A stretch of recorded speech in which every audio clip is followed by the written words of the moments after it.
Assalamualaikum, perkenalkan nama saya Ilham Ramdhani. Di sini saya akan mempresentasikan tentang pengaruh profitabilitas, likuiditas, dan struktur aktiva terhadap struktur modal pada perusahaan perbankan. Sebelum masuk ke materi, izinkan saya memperkenalkan teman-teman terlebih dahulu. Yang pertama ada saya sendiri, Ilham Ramdhani dengan akhir NIM 119. Yang kedua ada Rizky Trimi Rajananda dengan akhir NIM 120. Yang ketiga ada Muhammad Askar Ramadhani dengan akhir NIM 141. Yang keempat ada Siti Sofiatul Aliyah dengan akhir NIM 394. Yang kelima ada Yamimah Yalita Nainggolan dengan akhir NIM 395. Di sini saya akan membacakan latar belakang terlebih dahulu. Struktur modal merupakan aspek krusial dalam manajemen keuangan perusahaan, khususnya bagi perusahaan teknologi yang tengah berkembang pesat di era digitalisasi dan modernisasi. Keputusan mengenai struktur modal, yaitu proporsi antara utang dan ekuitas, mempengaruhi resiko, profitabilitas, serta nilai perusahaan di mata investor dalam konteks perusahaan teknologi.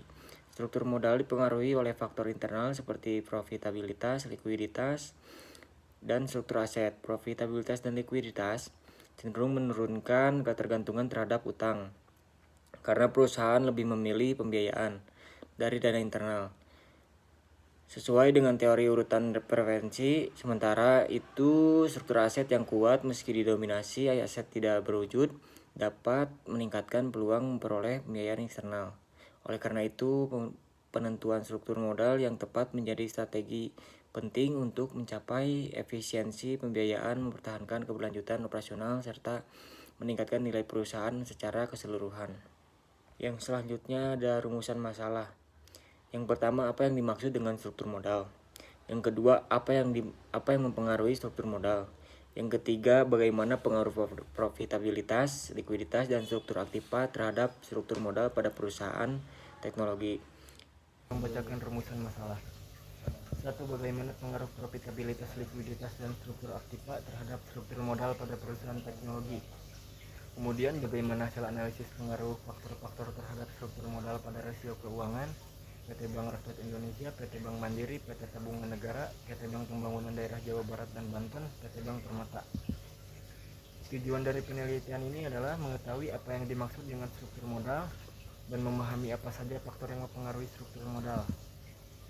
Kemudian menganalisis pengaruh profitabilitas, likuiditas, struktur aktiva terhadap struktur modal pada perusahaan teknologi, dan memahami hasil analisis pengaruh faktor-faktor terhadap struktur modal pada rasio keuangan perusahaan PT Bank Mandiri, PT Bank Rakyat Indonesia, PT Bank Tabungan Negara, PT Bank Pembangunan Daerah Jawa Barat dan Banten, dan PT Bank Permata. Di sini ada kajian teori struktur modal. Struktur modal merujuk pada keseimbangan antara utang dan ekuitas yang dimanfaatkan oleh perusahaan untuk menutup biaya operasional dan investasi jangka panjang. Hal ini menggambarkan cara suatu perusahaan mengumpulkan dana, apakah lebih banyak berasal dari sumber luar seperti pinjaman atau dari sumber dalam seperti modal sendiri.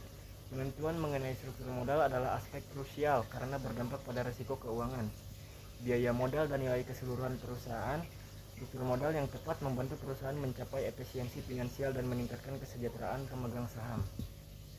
Kemudian profitabilitas, tingkat keuntungan yang berhasil diraih perusahaan dari bisnisnya dalam periode waktu tertentu disebut profitabilitas. Hal ini juga menggambarkan kemampuan manajemen dalam memaksimalkan aset serta menekan biaya demi meraih laba. Semakin tinggi profitabilitas, semakin besar pula kemampuan perusahaan dalam mendanai pengembangan usaha dengan dana internal. Hasilnya, perusahaan yang profitabel umumnya tidak terlalu bergantung pada pinjaman karena mereka mampu memenuhi kebutuhan keuangannya secara mandiri. Bab 2. Kajian teori. Struktur aktiva adalah komposisi aset yang dimiliki perusahaan, terutama perbandingan antara aset tetap seperti bangunan, mesin, dan aset lancar seperti uang tunai dan piutang. Struktur aktiva memiliki peran yang signifikan dalam keputusan pembiayaan, karena aset tetap dapat digunakan sebagai jaminan untuk mendapatkan pinjaman dari lembaga keuangan. Perusahaan yang memiliki proporsi aset tetap lebih tinggi mampu mendapatkan pinjaman. Kenapa? Karena dianggap memiliki jaminan yang lebih kuat. Sementara pada perusahaan teknologi, struktur aktiva biasanya didominasi oleh aset tak berwujud seperti perangkat lunak dan hak kekayaan intelektual yang mungkin tidak memberikan nilai jaminan yang sama. Lalu selanjutnya di bab 2 ini ada model konseptual dan hipotesis. Di sini terdapat variabel X, yaitu ada profitabilitas di X1, likuiditas di X2, dan juga struktur aktiva di X3.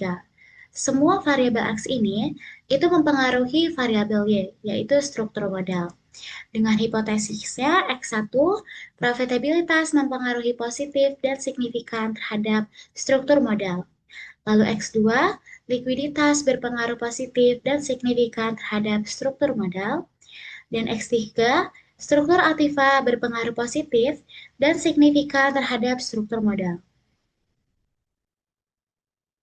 Yang pembahasan pertama yaitu ada variabel X independen yang dianalisis sebagai variabel independen atau variabel yang mempengaruhi yaitu yang pertama ada profitabilitas dengan menggunakan return on asset ROA, yang kedua ada likuiditas dengan menggunakan current ratio, yang ketiga ada struktur aktiva dengan menggunakan fixed asset ratio FAR, lalu ada variabel Y yaitu dependent. Satu, variabel Y yang dianalisis sebagai variabel dependent atau variabel mempengaruhi, yaitu struktur modal dengan menggunakan debt to equity ratio atau disebut dengan DER. Lalu yang kedua, pengolahan data. Menurut Sekaren dan Boji, 2016, setelah data diperoleh melalui survei kuesioner, langkah selanjutnya adalah pengolahan data. Terdapat 4 tahap pengolahan data yang terdiri atas pengkodean data, atau disebut data coding, pemasukan data entry, pengeditan data yaitu data editing, dan transformasi data yaitu data transformation. Pengkodean data, data coding, langkah pertama adalah pengkodean data, yaitu pengalokasian angka pada informasi yang diberikan oleh responden untuk memudahkan peneliti memasukkan data ke dalam komputer.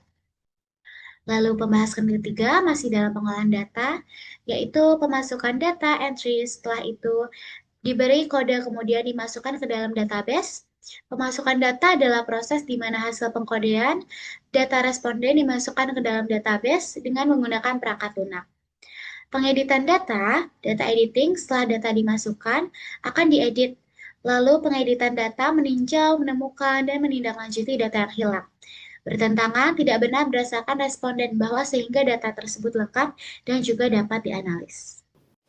Di sini saya akan membahas mulai dari slide 15, yaitu pengolahan data. Langkah terakhir dalam pengolahan data adalah transformasi data.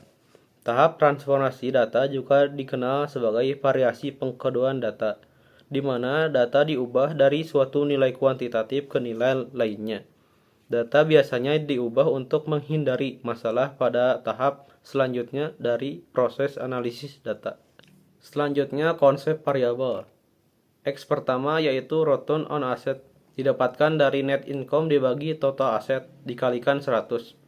X2, current ratio, didapatkan dari current asset dibagi current liabilitas dikalikan 100.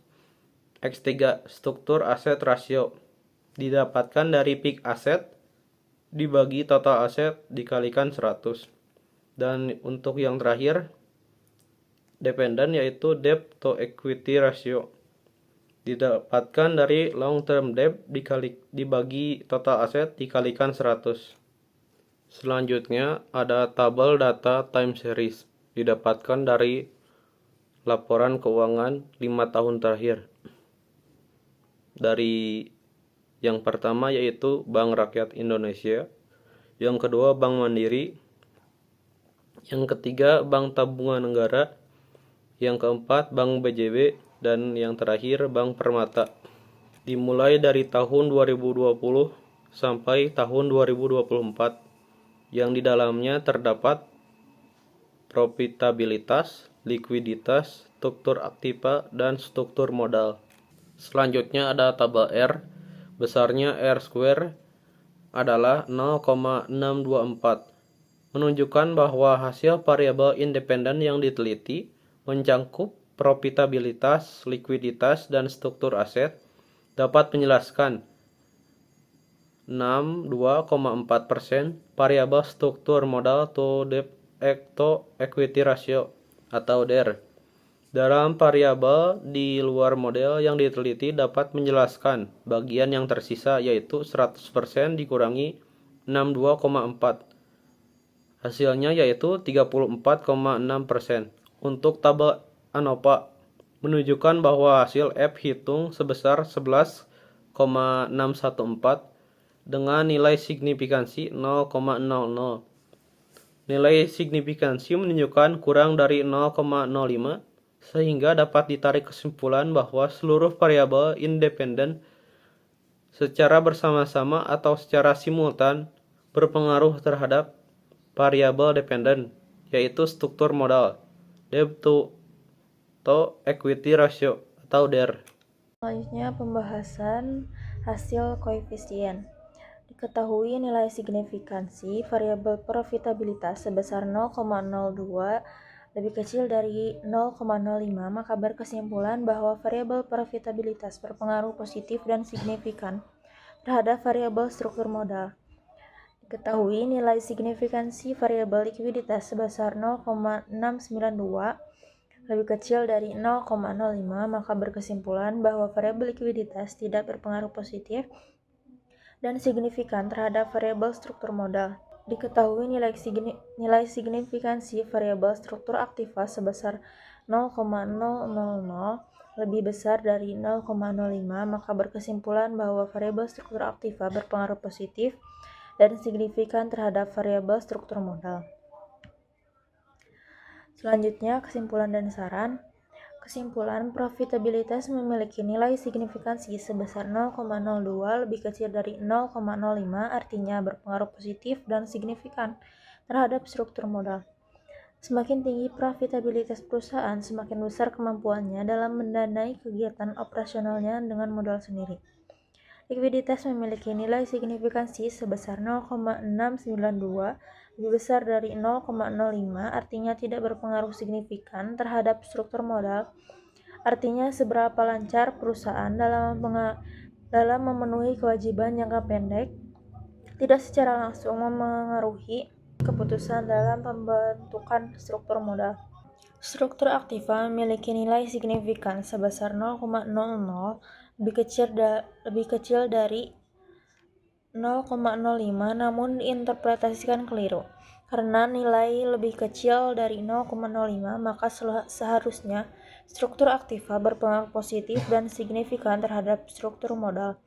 Bukan tidak. Artinya, komposisi aktiva tetap perusahaan memengaruhi keputusan dalam penggunaan hutang atau ekuitas. Meningkatkan profitabilitas perusahaan perlu terus meningkatkan laba melalui efisien biaya, peningkatan pendapatan, dan inovasi produk agar mampu menggunakan modal internal dalam pembiayaan dan mengurangi ketergantungan pada hutang. Pengelolaan likuiditas yang stabil, walaupun likuiditas tidak terbukti berpengaruh signifikan terhadap struktur modal, perusahaan tetap harus menjaga likuiditas agar operasional berjalan lancar dan tidak mengalami kesulitan keuangan jangka pendek. Optimalisasi struktur aktiva.